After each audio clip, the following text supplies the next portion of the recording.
Can't Get No Satisfaction, Honky Tonk Women, both were among the Rolling Stones' #1 hits here in the U.S. But they were not out yet when the British group came to Fort Wayne. The concert, November 12, 1964, exactly 50 years ago tonight. News Channel 15's Randy Spieth joins us now with how one man got to spend time with the rock legends.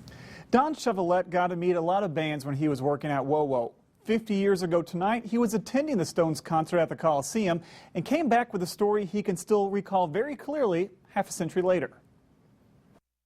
$2, $3, and $4 tickets. The price of admission 50 years ago to see the Rolling Stones in concert at the Coliseum. We had no idea they would become quite as legendary as they became and still are. You know, I mean, they're just living legends now. The Rolling Stones put out a #1 hit called You Can't Always Get What You Want.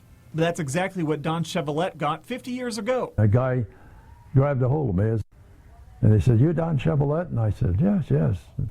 He says, "I'm the manager of the Rolling Stones." His task, to not let the band leave the dressing room. It's not much of a problem except the leader there, Mick Jagger, said he likes to roam around and he likes to flirt with the girls. The problem, though, the female duo, the Shangri-Las, were also singing that night. I was in there with the Stones and yapping with them, and his manager came in, he said, "Where's Mick?" And he said, "Oh, I think I know where he is." He said, "I'll get him." He let out, took off.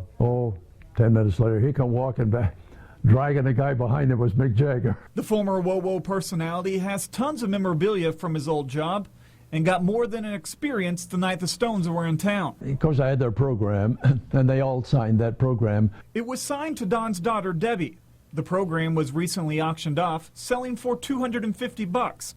While that memory is gone, the half-hour backstage is something Chevillet will always cherish. It wasn't long after that the Stones, you know, as their popularity built and built and built, and then they were on the Ed Sullivan Show, and all of a sudden, boy, you couldn't beg, borrow, or steal a ticket for one of their concerts.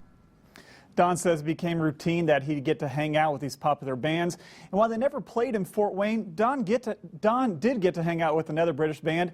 He spent time with the Beatles backstage before their concert in Indianapolis. Randy Spieth, News Channel 15.